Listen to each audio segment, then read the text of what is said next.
Hello, I'm Michael Toms. Welcome to the Wisdom Channel. My guest today is Barbara Brennan, one of the foremost healers and teachers of alternative health. Barbara's the author of Hands of Light, and the other is called Light Emerging. It's a great pleasure for me to welcome Barbara. Nice to have you here. Thank you. Great to be here. So tell me, as someone who was trained in an advanced degree in astrophysics, you worked as a research scientist at NASA, how did you get into alternative healing? How did that happen?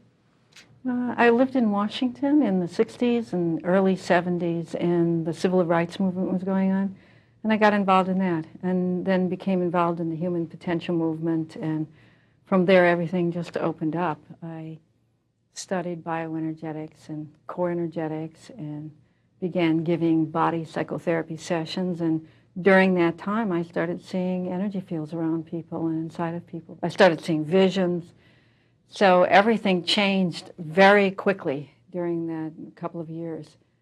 And from there on, I became interested in inner space from the outer space explorations I'd been doing before that.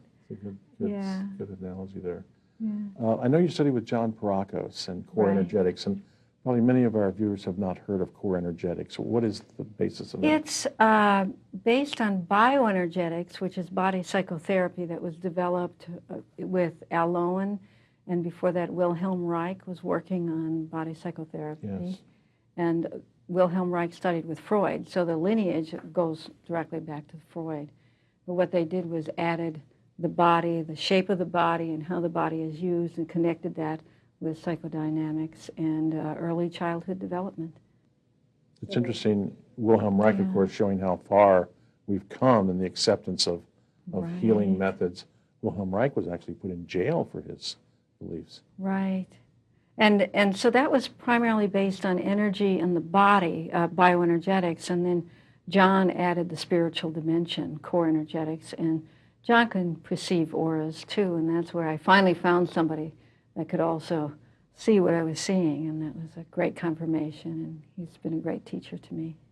Do you have to be special or have special gifts to see auras? No, it's a talent like anything else. Everybody can perceive auras. I believe everybody saw them when they were first born and in childhood, and that perception just simply wasn't confirmed and kind of became unnoticeable. Essentially, people just don't notice it. Their attention is not drawn to it. And through some very simple exercises, I was just teaching these exercises. In about 15 minutes, I can teach people how to see the field in a very general, simple way. Then it takes years to develop the very specific vision that can get very, very useful. Why? Why would one want to see aura? How is that helpful? It's directly connected to your health and well-being, and the aura is essentially the vehicle for the mind-body connection, and it is made of life energy, which means energy and consciousness together. You can't separate the two, so that an aura changes second to second with how a person is thinking, feeling, where they are experiencing in their body, the pain or pleasure. And so second to second, one can read what is happening in another individual and know it. And then I took that to the level of healing, because the phenomena occurs in the auric field before it does in the physical body. The aura has a very specific shape and form, and when that shape becomes distorted through various different life experiences, that distortion affects the body's immune system eventually, or other factors in the body, and will cause a weakness that can then eventually allow a disease to take place in the body. You use a term called the health field. Yeah. What is the health field? Well, we all live in a natural health field. That is, we're surrounded by life energy fields, and they are healthy.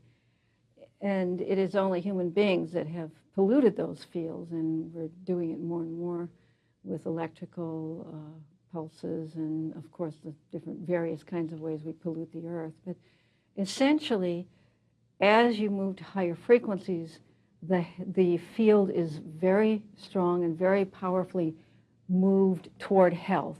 It has an intention for health, for recovery and health, as does the human body. So healing is a matter of activating that system that's already in place. And then there's another term you use called the life pulse. What is the life pulse? Yeah, the life pulse is something that can become very, very complicated. It has to do with creativity and creation, even manifestation into the physical plane. But there is a pulse of life. There are many pulses. All the organs in the body pulse, all the cells pulses. There are pulses of awareness, and there are pulses of creation that move through the higher levels of the auric field and come down, or precipitated down, then into the physical world and become manifested. So becoming aware of this pulse and living within this awareness, which is actually synonymous with awakening, the process of awakening, brings us to health, because our creative impulses are directly related to our health or our illness. And there's an expansion phase, a stasis, and then a contraction. And this is occurring all of the time, and in many different rhythms, shall we say. They're all life creative rhythms. Barbara, what happens in the training of people at the school to learn how to do this? What takes place? We do a lot of different forms of training. We have several basic programs, such as anatomy and physiology of the physical body, as well as anatomy and physiology of all the auric fields, because they do have a very specific structure and function. In addition to that, we have, of course, healing techniques and techniques of high sense perception. That's perceiving the auric field.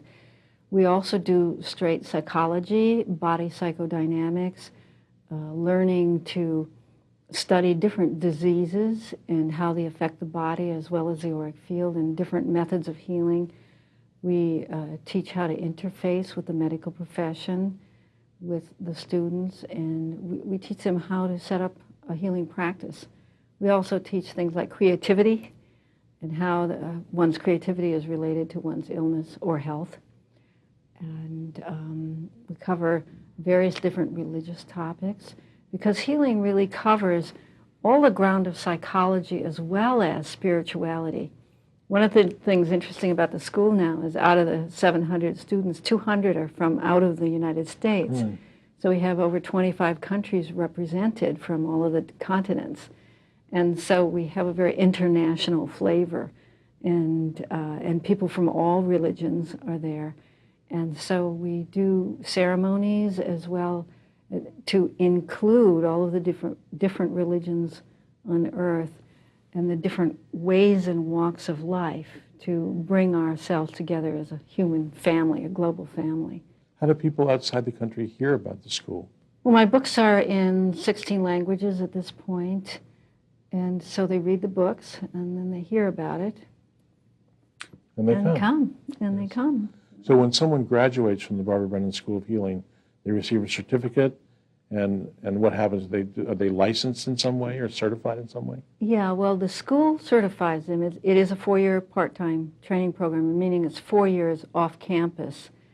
And then people do come on campus for 5 weeks a year to study, and then they go home and do a lot of home study. So it's a university without walls kind of program. We do certify them. We do give continuing education credits for nurses and acupuncturists and massage therapists, and we're working on it for medical doctors. There is no way to license healers at this point in this country, and we are working on that by having a rigorous program with exams and practicum, and people must move from each level to go through the program before graduation. For example, seniors, they write a thesis on healing. They do a case presentation like in regular psychology. You mentioned that you help your students bridge into the medical profession or make connections with the medical profession. And I'm wondering, because this is, I would say, non-traditional versus regular, what we understand as allopathic medicine. How do you create those bridges? Well, we have visiting professors from different medical schools come and lecture in what we call the healing, medicine, and disease topics in the evening. And they come and talk about different diseases. This year, we're hoping to create some intern programs in different teaching hospitals around the country. Since our students come from all over the country and the world, we're going to create these programs in a lot of different things. This is just in the talking stages at this point, but we have several different places interested in doing this. So if someone out there watching this wants to find, say, a healer that's graduated from Barbara Brennan School of Healing, how would they find them? They call the school. The phone number is 516-329-0951. We also have a website, barbarabrennan.com. Just look up my name on the internet and there'll be ways there. We do send out a graduate list. We have at least 500 graduates at this point. The school's been in existence for 14 years. Started out very small and now it's larger. We do have many physicians in the program as well as nurses and other medical professionals training. Several physicians now on staff as teachers. So it's very exciting right now. Yes. I'm Michael Toms, and I'm speaking with Barbara Brennan, the founder of the Barbara Brennan School of Healing and author of Hands of Light and Light Emerging.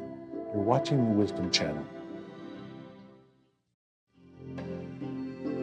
Hello, I'm Michael Toms, and I'm here with Barbara Brennan, founder of the Barbara Brennan School of Healing and one of the foremost healers and teachers of alternative health in the United States, indeed in the world today.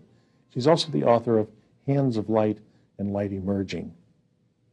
Barbara, as someone who's been practicing healing for years, particularly in this country, and teaching healing, what kind of changes have you noticed, say, over the last 15, 20 years in the whole field of health as related to new and alternative modes of healing? Yeah. The whole field of health is becoming more and more open to all of the different ways of healing someone. Instead of having it be mechanistic and labeling diseases, we now look at the whole person. And there's a much more integrative view of health and healing. And this country certainly is moving more and more into prevention.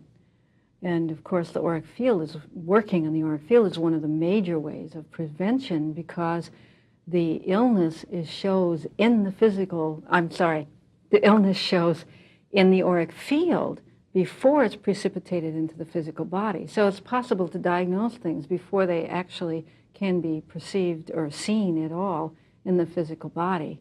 And I've done that several times, like seeing a possibility of somebody getting diabetes, and the tests in the lab couldn't show that until a year later. But I knew that it was occurring in his body because I could see it going on in his field. Same thing happens with, say, heart disease. There's an area it's called the Heart Chakra. It's an energy center around the heart, and if that gets clogged up and stagnated, just like we have mucus when we have a cold, the auric field will gather mucus here. It'll be dark. That's a precursor to cardiovascular disease, congestive heart disease. Excuse me. So what happens is the colors change in the aura? Is it a color? Well, it's color and form, and it's very Color and specific. So in the heart, it would be a dark red color in the area of the heart, and that's a precursor to angina that will then become congestive heart disease. And because the field has a very specific structure, it can also get torn. Imagine lines of light standing light beams that have little flecks of light moving through them. Those lines can become torn, and then the energy field is leaking energy, and somebody can become depleted, or it can be stagnated. Can I give you a couple of simple examples? Please do, yes. For example, when somebody sprains their ankle, and it's the kind of sprain you would be on crutches for 2 weeks, say, that bad a sprain. What occurs in the sprain is the ankle twists and the lines of energy moving up through, we'll pretend this is a foot, through the leg, those lines actually get broken and you can feel pain shooting up the leg. That's a line being broken, a line of light. when the healer catches that immediately and begins restructuring and putting all those lines back, by the time the healer is done, which is like 20 minutes, there's no swelling, no bruising, and the person can walk away. Wow. That's how strong it is. And that holds for bleeding, burn, cuts that bleed, burns, strains, sprains. That's just a simple example. And then we can move on to, bigger issues, bigger health issues. So what would be some of the, what would be some of the larger issues that you would deal with? Well, the different kinds of things I've done, working with, for example, somebody had a goiter, swelling on the thyroid gland. In a healing, it disappeared. She was supposed to have surgery the next week. These are, of course, the good cases. Yes. There was a case of a woman who was actually told to get a hysterectomy. She didn't tell me that, and I'm glad she didn't, because that would have frightened me. But at the time, she didn't tell me, and I worked on her field, and I saw what was going on inside of her uterus. And this is one of the things with auric vision. It's possible to see inside the body. It's not regular light, but we know we can see inside the body with X-rays. So apparently we're looking with some other frequency of energy, but I could see inside that she had had a miscarriage and some of the placenta was still left inside of the uterus.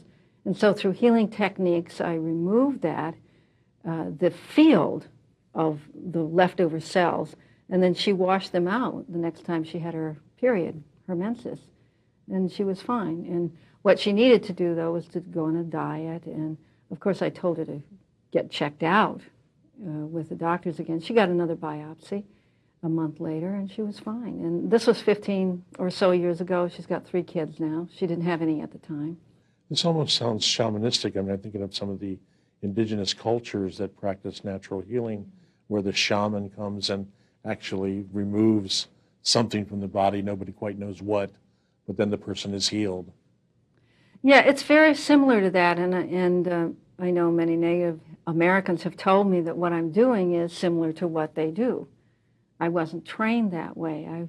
I was primarily trained through my own channeling. Of course, I was trained in the psychology and the bioenergetics, but then when I did the healing, it was primarily through guidance and my own instructions that I received. So you think there's a relationship between our health and spiritual? The spiritual, the emotional, mental, and the physical are all related, and the auric field is the vehicle. And there are certain frequencies in the field or levels of the field that relate to the physical sensation. Then the next level relates to emotions, feeling about yourself, the next to your mental activity, and then the next one relates to interactions with human beings. And all of these things have very specific forms in the field. And then what happens is the distortions occur, and those distortions are very specific to the illness. And most people don't know that part, that it becomes extremely specific. Like different illnesses show different disfigurations in the auric field. So it becomes fairly easy to diagnose when one perceives the field. There's an emerging field of medicine called energy medicine. Energy medicine. Yeah. Would what you do fit within that area? Well, yes. Energy medicine also includes machinery of different types of, creating fields.